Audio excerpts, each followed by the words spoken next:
Hey, how's it going, YouTube? I'm back in the video, and today I'm going to talk about, did the Los Angeles Lakers make a mistake trading D'Angelo Russell? Now, I mean, if you probably have been watching basketball for the past, 5 years, you would know that Dangelo Russell was once on the Lakers, and he is currently playing very well with the Brooklyn Nets, to go along with the Brooklyn Nets also playing pretty well themselves as a team. So basically, I'm going to be going into why did they make a mistake, did they make a mistake, I'm going to get into what he did with the Lakers, what the trade actually was, and now what both teams are looking like prior to the trade. So without further ado, without rambling on too much, let's get right into this video. Alright, so my first reason for this video is going to be what he actually did with the Los Angeles Lakers. Now basically, he was with the Los Angeles Lakers for pretty much 2 years, and in those 2 years combined, he averaged 14.3 points per game, 1.3 steals per game, 4 assists per game, 3.5 rebounds per game, 35% from the 3, and 44% from the field, while averaging 2.6 turnovers per game. So he didn't have a very bad rookie or first 2 years with the Lakers, but he also didn't have a very good one. And from where he was drafted, he was supposed to be one of the best players out of the draft, if not the best player out of the draft, and he just wasn't living up to expectations. But it was only 2 years in, and you really couldn't tell that much from it. But I mean, despite putting up those good numbers, over those 2 years with the Lakers, they went a combined 43 and 121, so not the best record, as you can see. And then you add him getting into drama with Nick Young while snitching on Nick Young for cheating on, I think, Iggy. No, probably not. Nick Young cheated on someone.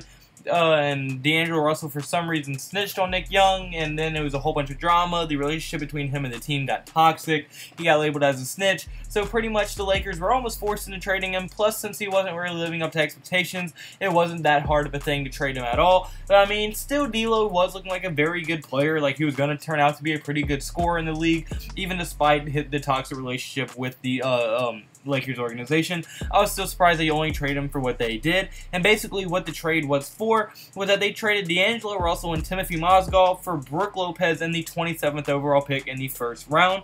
And I mean, really, when you look at the trade, what happened to him now and where they are now, D'Angelo Russell, the Nets ended up getting a 20-point-per-game scorer out of D'Lo, and he is currently an All-Star, was an All-Star this year for the first time, and probably will be more. And then they also traded Mozgov for a 21 second-round pick. So basically, they got an All-Star level 20-point-per-game scorer and a second-round pick in 21. So, I mean, not a bad trade at all if you're the Nets, and they actually gained more than they really lost.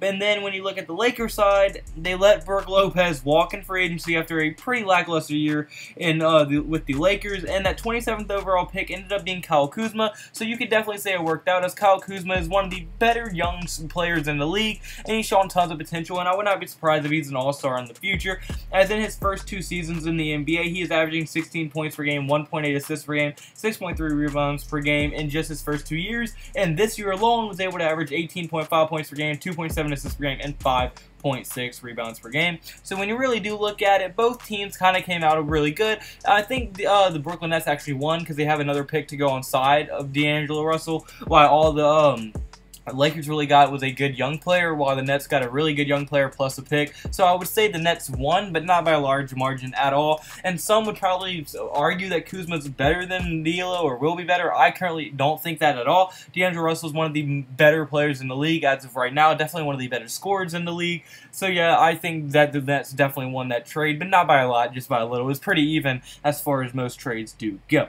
But now let's go to what are they looking like after the trade? What are they kind of what are both teams doing as of right now? Well, the first thing we get into is going to be the Lakers, as ever since the trade, they have built a young core of Brandon Ingram, Lonzo Ball, Kyle Kuzma, and Josh Hart, and in this free agency added LeBron James, and they are looking to add even more star talent this free agency, because they do have enough money to add another star level talent. Now, yes, the last year they were still very, very young. They just weren't ready last year, and you weren't really expecting much out of them. But this year they were really expected to do very good, and for a while they looked like that, as they were the 4th seed in the West for a long time. But then LeBron went down with a groin injury, and Lonzo Ball got a season-ending injury that we didn't know was season-ending at the time, but now we do know it's season-ending, and that injury and those two going down hurt him a lot. As Lonzo Ball, despite what a lot of people think, is a huge part of their team, and LeBron is obviously LeBron James. So when you lose them both at the same time, that hurts them a ton. And I mean, they just weren't able to ever recover from that, and just never really ended up being anything that great. As I mean, over the 2 years since the past 2 seasons of the trade, they have a combined record of 66 and 87. So I mean, not an awful record, but still nowhere near a winning record, and it really does hurt them a lot. And I mean, since the trade, they really haven't got any better. They probably should have made the playoffs this year. If it wasn't due to those injuries, they probably would have made the playoffs. But I mean, being currently 35-47, you can't say that for sure. And they probably wouldn't have got very far anyway. But still, the combined record kind of is screwed by injuries. But still, overall, they just have not had a winning season since the trade. And yes, they have a nice young core, but Brandon Ingram's still showing very,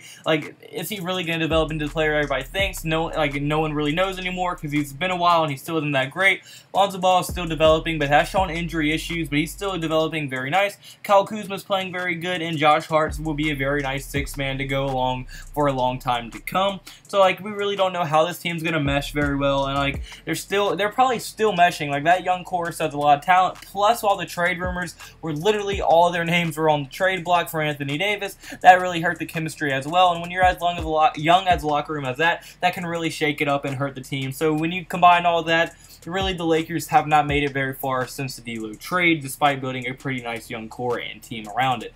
But now when you look at the Brooklyn Nets, they have had a very, very good time since the trade, as the Nets have pretty much given the key to the offense to D'Angelo Russell, and they have built around him and let D'Angelo Russell be the star, as he has become an all-star in the system, and they have built a very underrated young core around him. Jared Allen, one of the more underrated young big men in the league, a very good rim protector and just like player in the paint, very good. And Joe Harris, a dead-eye three-point shooter. He actually won the three-point contest this year. You know, not an all-star level player, but one of those really good like Kyle Korver type role players. That would be very nice. Spencer Dinwiddie, who's not young, but he's like not old either, and he was a sixth man of the year last year, and is an extremely good sixth man to have on your team. And then also they have people like Alan Crabb and other players like that, like Harris LeVert, who are all also very decent players as well. So yeah, and when you look at their combined record, they have a 65-90 record since the trade happened, and they are currently 37-36 in the 7th seed in the Eastern Conference, and looking like they're actually going to make the playoffs for the first time in a very long time. So when you look at both teams since the trade, the team with D'Angelo Russell had a ton more success than the team with that traded Dangelo Russell and the Lakers. Now, you could say the Lakers aren't as good due to the injuries that they had, and I would agree with you, but I do still think that Brooklyn has a much brighter future, because with the Lakers, they really are relying on LeBron a lot, and we saw that once he went down with his groin injury, the team never could even recover from that. Like, LeBron couldn't even help the team recover from that, and it really, they just had, that was like a devastating blow, and the team just blew up after that. But when you look at Brooklyn, they have a lot of young talent, a lot of good picks, and just D'Angelo Russell could develop into a superstar level player. Jared Allen might be an all-star level player in the future. They have the role player in Joe Harris. They have a six-man, one of the best depth players in the entire league in Spencer Dinwiddie. They have a ton of very good role players, and they're going to keep building around that. And being in Brooklyn, being in New York, there have been reports of people like Kyrie Irving or Kevin Durant even going there. So, and they do have money to sign a max free agent in the offseason. So when you look at all of this going around, you could definitely say the Brooklyn Nets came out on top of this deal and the whole trade for D'Angelo Russell, and that the Lakers probably did make a mistake, because although I do have a lot of faith in Lonzo, more than most people do, and I'm not even a Lakers fan, I just like Lonzo Ball as a player and how he plays. I don't think he's ever going to be as good as D'Angelo Russell, and he's definitely never going to be as good of a scorer as D'Angelo Russell. So I think overall, yes, they got Kyle Kuzma, but you would also have D'Angelo Russell. So instead, like, if you replace Kuzma and Ball, and then you would probably have what, D'Angelo Russell, Brandon Ingram, Josh Hart. You'd still have LeBron James. Now you have a star combo of D'Lo and LeBron. And so I do think the Lakers did make a mistake trading D'Angelo Russell, but I'll hear all your thoughts in the comment section below. Do you agree with me? Do you think they made a mistake? Do you think they did make a mistake? I want to hear our thoughts in the comment section below. And if any video dudes wants to make in the future, comment those below as well. And if you did like a video, point the like button and subscribe button. That would mean the absolute world to me. Y'all have been showing so much support on the videos, and I just cannot thank y'all enough. Y'all, I just thank y'all so much.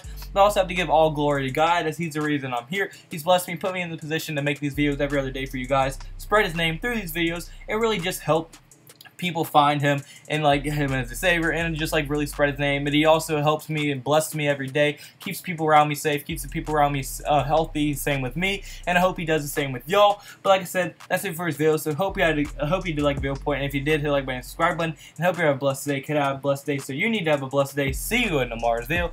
Goodbye, boo, blah, blah, blah.